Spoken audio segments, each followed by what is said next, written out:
नमस्कार, bullet news देख रहे हैं आप और मैं हूं राजकुमार पाठक। देखिए, गांव की चौपाल में जब हम दाऊद नगर पहुंचे ओबरा विधानसभा में, तो यहां पर हमारे साथ में आज जिला भाजपा के जिला प्रवक्ता हमारे साथ मौजूद हैं। आइए जान लेते हैं कि जो आगामी बिहार विधानसभा का चुनाव है उसे लेकर के क्या कुछ तैयारी है, और सबसे खास कल को लेकर के, कल भारत के प्रधानमंत्री नरेंद्र मोदी जी का जन्मदिन है, उनको लेकर के क्या कुछ खास है, क्योंकि भाजपा में अभी एक सप्ताह का सेवा सप्ताह तक के तरह से चलाया जा रहा है, तो उसे लेकर के क्या कुछ है, तो ये जान लेते हैं। सबसे पहले तो स्वागत है आपका। चलिए, बहुत बहुत धन्यवाद पाठक जी।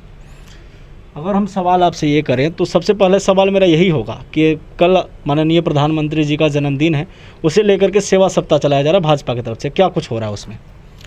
हम लोगों ने सबसे पहले कल जो सेवा सप्ताह की शुरुआत होगा, कल जन्मदिन है माननीय प्रधानमंत्री जी का, तो उसमें अनेक प्रकार के सेवा के रूप में, जैसे जिला में कल तय हुआ है, महिला मोर्चा द्वारा सदर हॉस्पिटल में फल के वितरण होगा जो वहाँ मरीज लोग भर्ती हैं, युवा मोर्चा के द्वारा ब्लड के डोनेशन होगा, और सुबह 6 बजे से लेकर के धर्मशाला मोड़ से लेकर रमेश चौक तक सफाई स्वच्छता पर कार्यक्रम होगा, और 3 बजे से क्रीड़ा मंच है भारतीय जनता पार्टी का, उनके द्वारा मैच का आयोजन किया गया है गेट हाई स्कूल में, और उसके बाद महिला मोर्चा फिर से 70 दिया जलाएंगे, क्योंकि 70 दिया 70 वर्ष के कल नरेंद्र मोदी हो जाएंगे, कल उनका 70वां जन्मदिन है, तो 70 दिया जला करके रंगोली का निर्माण रमेश चौक पर होगा।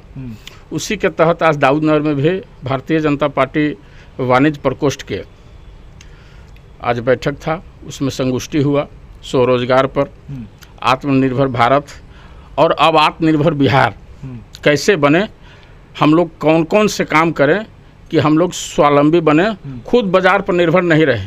अधिक से अधिक जो घरेलू उत्पाद है, जैसे सब्जी के लिए हम लोग बाज़ार जाते हैं, अधिक लोग जाते हैं, हम लोग पारंपरिक व्यवस्था से हटे हैं, उसको हम लोग फिर से, जैसे ये जो 4 महीना का दिन था, आषाढ़ सावन भादो आश्विन, इतना देहाती माहौल में बड़े बड़े शहर में ही सब्जियां लेने लोग बाज़ार जाते थे, और देहात में जो आबादी बसता है 80%, इस देश के 80% लोग देहात में ही रहते हैं, गांव में ही रहते हैं, तो वहाँ जो व्यवस्था था, हम लोग घरेलू जो अपना व्यवस्था करते थे, अदौरी, तिसौरी, चरौरी, लौका के सुखौता, आलू के सुखौता, गोभी के सुखौता, यहाँ तक कि बूट के साग के सुखौता, सारे व्यवस्था को हम लोग ने फिर से आम जनता से अपील की है कि आत्मनिर्भर अगर बिहार बनाना है तो हम लोगों को फिर से जो अपना पारंपरिक व्यवस्था था उसको अपनाना होगा, तो निश्चित रूप से हम आत्मनिर्भर होंगे, और जब हम आत्मनिर्भर होंगे तो हमारा बिहार आत्मनिर्भर होगा। अच्छा, आत्मनिर्भर की अगर बात आप कर रहे हैं तो विपक्ष ये कहता है कि आत्मनिर्भर भारत इसलिए क्योंकि सरकार जो है कुछ नहीं कर पा रही है, रोजगार नहीं दे पा रही है, इसलिए आत्मनिर्भर की बात कर रही है। नहीं पाठक जी, आप पढ़े लिखे लोग हैं, विरोधी का 2 विषय होता है। एक विरोधी होता है, पहले भी विरोधी थे, श्रीमान अटल बिहारी वाजपेयी भी विरोधी थे, आप उनके बारे में जानते हैं। आज के विरोधी और आज के 20 साल पहले के राजनीतिक विरोधी में अंतर हो गया है। विरोधी के मतलब होता है सिर्फ कि अगर मैं सत्ता पक्ष में हूँ और घड़ी के सामने रख के बता रहा हूँ कि 7:03 हो रहा है, तो इतना बोले में आधा सेकंड समय चल जाएगा, वो कहेगा कि नहीं 7:04 हो गया, तो विरोधी की काम है, विरोधी बोले। मैं जितना भी हो सकता है इस देश के विकास के लिए, इस राष्ट्र के नवनिर्माण के लिए हमने किया है, और आगे भी करने का प्रयास कर रहा हूं। हम नहीं कह रहे हैं कि राम राज आ गया, लेकिन हमने राम राज स्थापित करने का भरपूर प्रयास किया है, और इसमें पूरे देश के जनता का सहयोग मिला है, और आज भी अपार सहयोग मिल रहा है। और निश्चित तौर पर मेरा दावा है कि बिहार में फिर से नीतीश कुमार और सुशील कुमार मोदी के नेतृत्व में सरकार बनेगा, इसमें कहीं दुमत बात नहीं है। विरोध चीते खाने पड़ जाएंगे, लेकिन आज तक तो कुछ किया नहीं। मौका तो जनता दिया था काम करने के लिए, उनको भी 15 साल, उन्होंने क्या किया?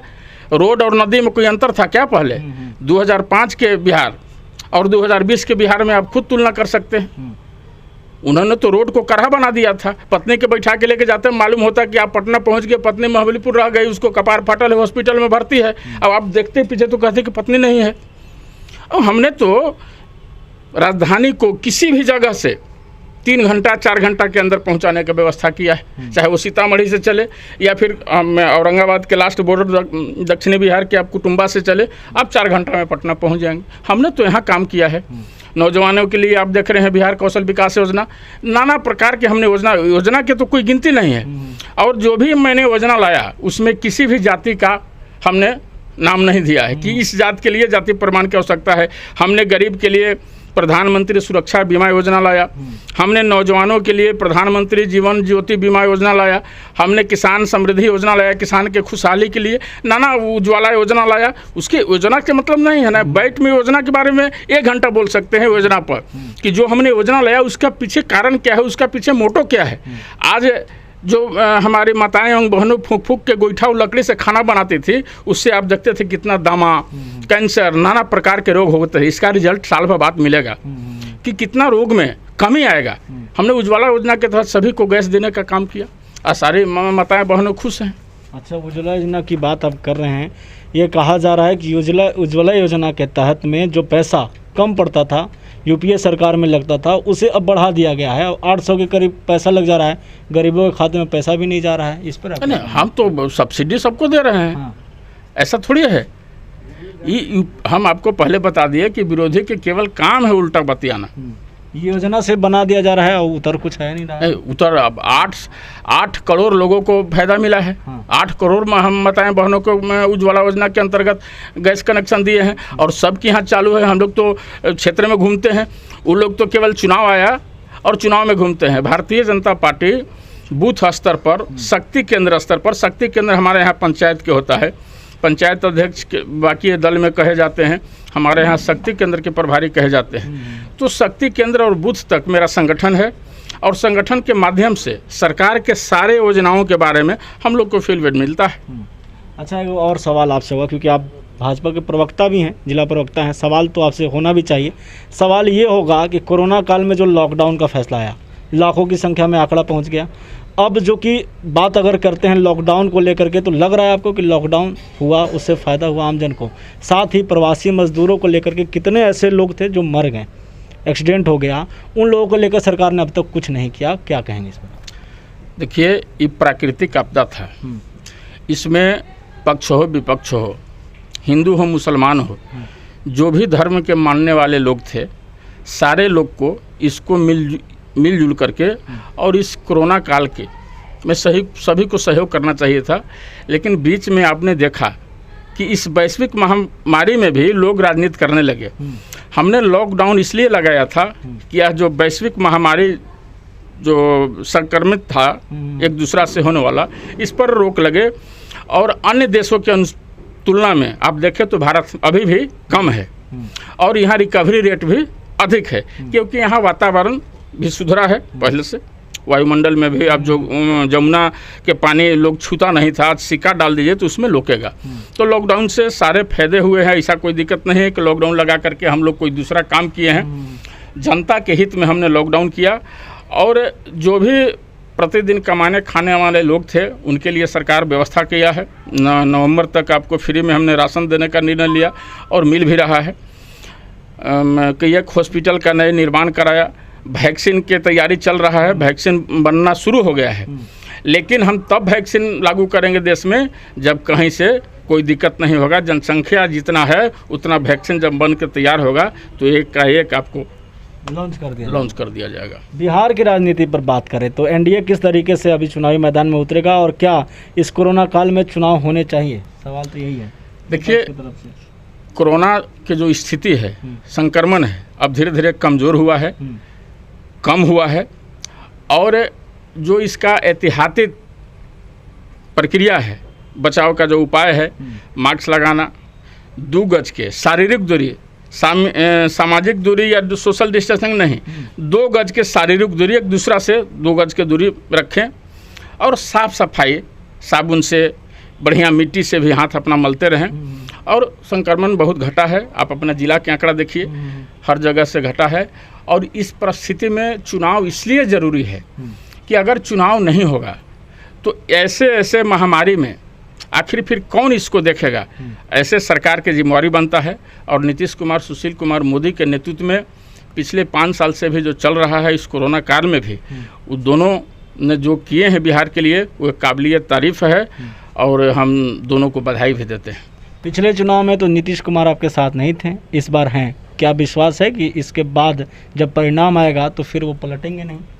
राजनीति में कुछ कहा नहीं जा सकता है। हाँ। राजनीति समय और परिस्थिति के अनुसार बदलता है।